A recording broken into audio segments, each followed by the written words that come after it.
So hello everyone and welcome to my channel.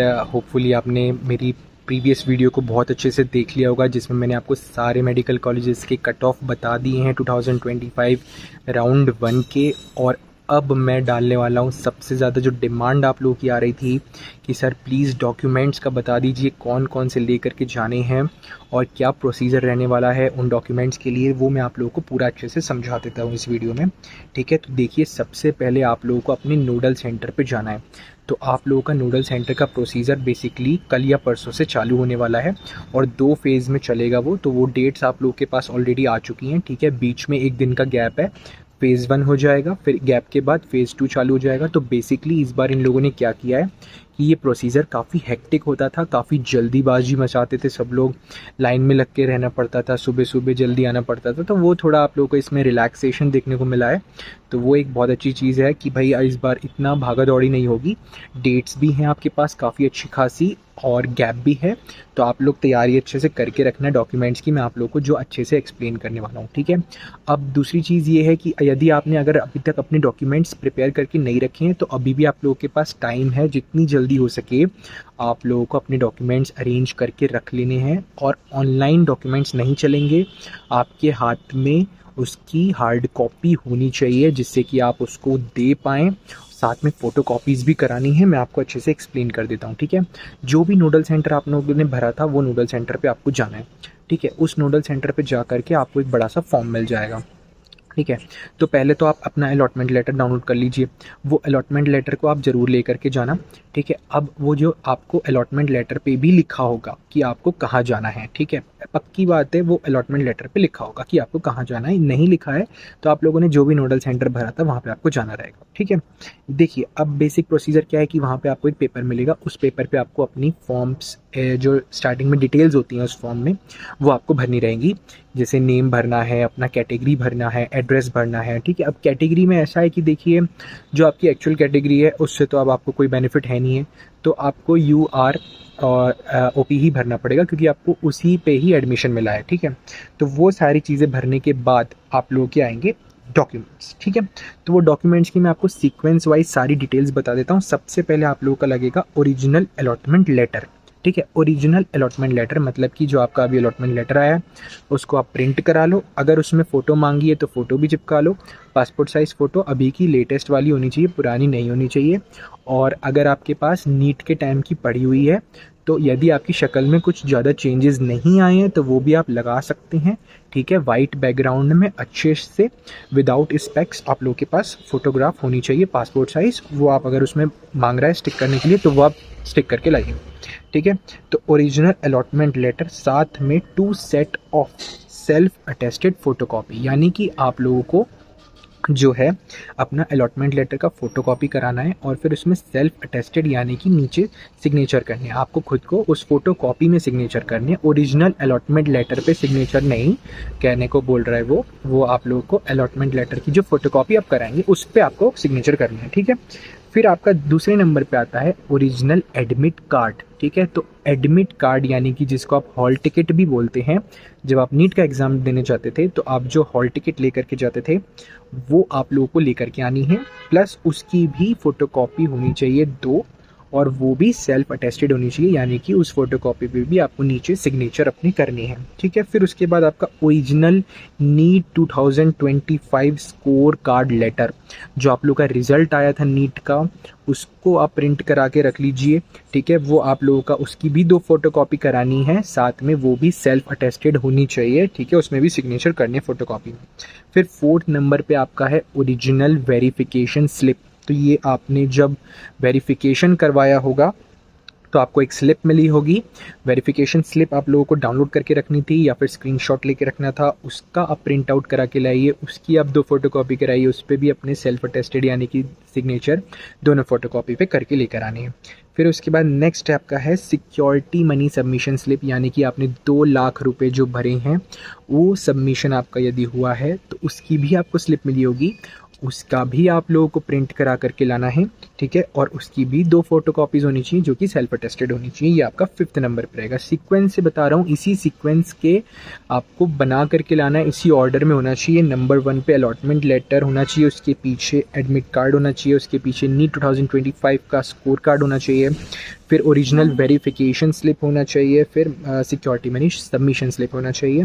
अब उसके बाद 6 नंबर पे आएगा आपका ओरिजिनल हाई स्कूल मार्कशीट, यानी कि आपका 12th आपने जहाँ से भी किया है, मान लो आप CBSE से करें हैं या ICSE से करें हैं या यूपी बोर्ड से करें या बिहार बोर्ड से करें या MP बोर्ड से करें, जिधर से भी करें, आपका 12th की मार्कशीट आपको 6 नंबर पे लगानी है। उसकी भी 2 फोटोकॉपी सेल्फ अटेस्टेड होनी चाहिए। फोटोकॉपी पे सिग्नेचर करने, ओरिजिनल पे मत करना, ठीक है।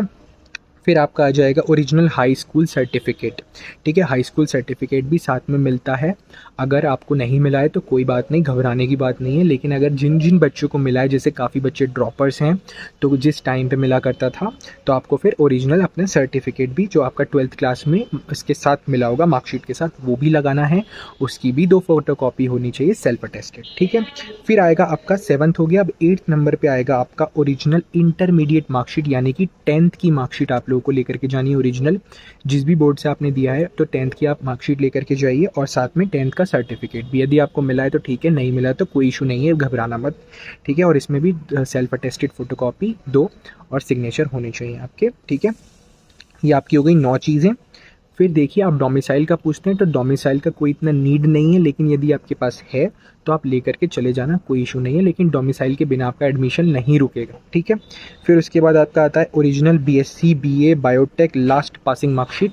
कई बच्चे क्या करते हैं कि जैसे BSc कर लेते हैं अपने प्रिपरेशन टाइम में, और बायोटेक कर लेते हैं, ठीक है, और BA कर लेते हैं। तो यदि आपने ये चीज़ में ग्रेजुएशन कंप्लीट कर ली है तो इस चीज़ का भी आपको अपना लास्ट पासिंग मार्कशीट लेकर के आना है। अब अगर आपने ग्रेजुएशन नहीं कंप्लीट की है तो जब भी जितना भी आपने पढ़ा है, मान लो फर्स्ट ईयर निकाल लिया, सेकेंड ईयर निकाल लिया, तो आप लोगों को वो लास्ट पासिंग मार्कशीट लेकर के आनी है, और उसकी भी 2 फोटोकॉपी होनी चाहिए जो कि सेल्फ अटेस्टेड होनी चाहिए आप लोगों की, ठीक है। फिर उसके बाद ये यदि आप लोगों ने किया है तो करना, नहीं किया है, आप लोग सिर्फ ड्रॉप लिए हैं, कई कॉलेज वाले ज्वाइन नहीं किए थे ऐसे, तो कोई ज़रूरत नहीं पड़ेगी आपको। फिर आपकी 11th नंबर पे चीज़ आती है जो काफ़ी बच्चों को मिलती नहीं है, घर पे रख देते हैं, खो जाती है। वो है आपका ओरिजिनल ट्रांसफ़र या फिर माइग्रेशन सर्टिफिकेट। जब आप स्कूल ख़त्म करते हैं तो आप लोगों को TC दी जाती है या फिर माइग्रेशन सर्टिफिकेट दिया जाता है, या फिर दोनों दिया जाता है। तो देखिए, आपके पास दोनों हैं तो दोनों लेकर के आ जाइए, ठीक है।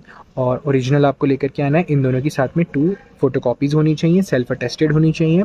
यदि आपके पास TC या फिर माइग्रेशन में से कोई एक चीज़ है तो आप फिर एक चीज़ भी ला सकते हैं, कोई इशू नहीं है, काम हो जाएगा। फिर आपका 12th नंबर पे आता है ओरिजिनल कैरेक्टर सर्टिफिकेट। अब देखिए, काफ़ी ज़्यादा बच्चों को इसी में डाउट होता है। कैरेक्टर सर्टिफिकेट स्कूल से दिया जाता है कि आपका ओवरऑल कैरेक्टर कैसा रहा है, आपका मॉरल बिहेवियर कैसा रहा है, बच्चों के प्रति, स्टूडेंट्स टीचर्स के प्रति आपका कैरेक्टर कैसा रहा है। तो बेसिक फॉर्मेलिटी होती है, सारे स्कूल अच्छा कैरेक्टर बना करके ही देते हैं। अगर आपको अपने स्कूल ख़त्म करने के टाइम पे नहीं मिला है तो अभी जा कर के मांग लीजिए, वहाँ स्कूल चले जाइए और उनको बोल दीजिए कि हमारा ऐसे ऐसे मेडिकल कॉलेज में एडमिशन हो गया है, तो वहाँ पे कैरेक्टर सर्टिफिकेट लगेगा, तो वो आप लोग को दे देंगे। यदि आपको पहले से उन लोगों ने दिया था और यदि आपको मिल नहीं रहा है तो आप दोबारा स्कूल चले जाइए, उनसे रिक्वेस्ट कीजिए कि प्लीज़ हम लोगों को कैरेक्टर सर्टिफिकेट प्रोवाइड कर दीजिए, हम लोग को ऐसे मिल नहीं रहा है, ये वो बहुत ज़रूरी है। और फिर भी आपको अगर कैरेक्टर सर्टिफिकेट नहीं मिल पाता है तो कोई इशू नहीं है, बिना उसके फिर वहाँ पे चले जाना नोडल सेंटर में और उनको बोल देना कि अभी कैरेक्टर सर्टिफिकेट इशू नहीं हो पाया है, तो हम थोड़े टाइम बाद दे देंगे, तो वो अलाउ कर देते हैं, कोई आपको दिक्कत नहीं आएगी, ठीक है। फिर उसके बाद आपका आता है, बाकी जो इसमें चीज़ें हैं वो हैं 3 पासपोर्ट साइज़ फ़ोटो। देखो ये बोल रहे हैं 3, लेकिन वैसे आपके पास मिनिमम 20 होनी चाहिए, 20 पासपोर्ट साइज़ फ़ोटो आपके पास होनी चाहिए, तो वो आप ज़रूर लेकर के जाना, उसके बिना मत जाना, ठीक है। तो ये यहाँ पे 3 जो बोल रहे हैं, तो 3 तो भाई इनके फॉर्म में ही लग जाएंगी, बाकी आपके पास एक्स्ट्रा में होनी चाहिए। फिर आपका है self address 2 envelopes with 40 rupees stamp. तो देखिए, ये आपको 2 एनवलप लेकर के जाने हैं, वो 40 रुपीज़ स्टाम्प वाले। फिर आपका जो है ओरिजिनल डोमिसाइल सर्टिफिकेट ये लोग बोल रहे हैं, तो बेसिकली ये इफ़ एप्लीकेबल वाली कंडीशन में आता है, मतलब कि आप लोग को ज़्यादा ज़रूरत नहीं पड़ेगी। और फिर लास्ट में है, बाकी तो कुछ खास है नहीं, ठीक है। तो ये मैंने आपको सारे डॉक्यूमेंट्स बता दी जो आपको नूडल सेंटर पे ज़रूरत जिनकी पड़ेगी, ठीक है। प्रॉपर प्रोसीजर मैंने समझा दिया है। अब देखिए, जो आप लोगों के कुछ एफिडेविट्स होते हैं, ठीक है, ये जैसे गैप सर्टिफिकेट मैंने आपको बताया नहीं, तो गैप सर्टिफिकेट इसमें बहुत ज़्यादा ज़रूरी है यदि आपने ड्रॉप लिया है तो गैप सर्टिफिकेट में आप ये चीज़ मेंशन मत करना कि आप उस टाइम पे कुछ इनकम क्रिएट कर रहे थे या फिर कहीं पे पढ़ाई कर रहे थे। आपको सिर्फ उसमें इतना बताना है कि हम लोगों ने प्रिपरेशन के लिए जो है गैप लिया था, हम नीट की प्रिपरेशन कर रहे थे, एग्ज़ाम की जो कॉम्पिटिटिव एग्ज़ाम होता है उसकी प्रिपरेशन कर रहे थे। क्योंकि गैप सर्टिफिकेट में रीज़न डालना होता है कि क्यों आपका स्कूल से कॉलेज के बीच में गैप हो गया। तो गैप सर्टिफिकेट आपका काफ़ी ज़्यादा ज़रूरी है। यदि आपके पास नहीं है तो बनवा लो आज के आज ही। जो आपके हाई कोर्ट होते हैं, जो आपके कोर्ट होते हैं सिटी में, वहाँ पे नोटरी होती है जहाँ पे छोटे मोटे एडवोकेट्स बैठते हैं।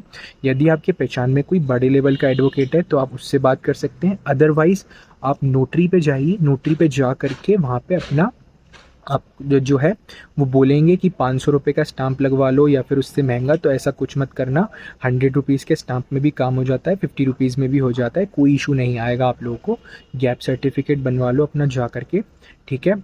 और ये तुम्हारा बहुत ज़रूरी है क्योंकि वो लोग मांगते हैं, हमेशा मांगते हैं, ठीक है, अगर आपने गैप लिया है तो ये काम आपके नोटरी पे जा कर के हो जाएंगे। सारे प्रोसीजर अपने कंप्लीट करके रखो, सारे डॉक्यूमेंट्स अपने अरेंज करके रखो, सबकी फ़ोटोकॉपीज़ करा के रखो, सेल्फ अटेस्ट करके रखो, उसको सिग्नेचर करके रखो, पासपोर्ट साइज़ फ़ोटो ज़रूर खिंचवा करके रखो, ठीक है। ऐसे करके अब तुम्हारा जो है राउंड 1 पूरा कंप्लीट हो जाएगा। सारी प्रोसेस जैसा कि मैंने आपको बोला था कि मेरी वीडियोज़ से तुम लोगों को पूरी हेल्प मिल जाएगी। सारी प्रोसीजर्स मैं तुम लोगों को फ्रॉम स्टेप 1 से लेकर के स्टेप लास्ट तक पूरा समझाऊंगा। अभी मुझे कुछ दिनों से टाइम नहीं मिल पा रहा था वीडियो बनाने का, ठीक है, तो आज बहुत मुश्किल से टाइम निकाल करके तुम लोगों के लिए वीडियो बना दिया हूँ। So this is all about the documents required for nodal centre verification process. So thank you so much for watching my video. Good bye.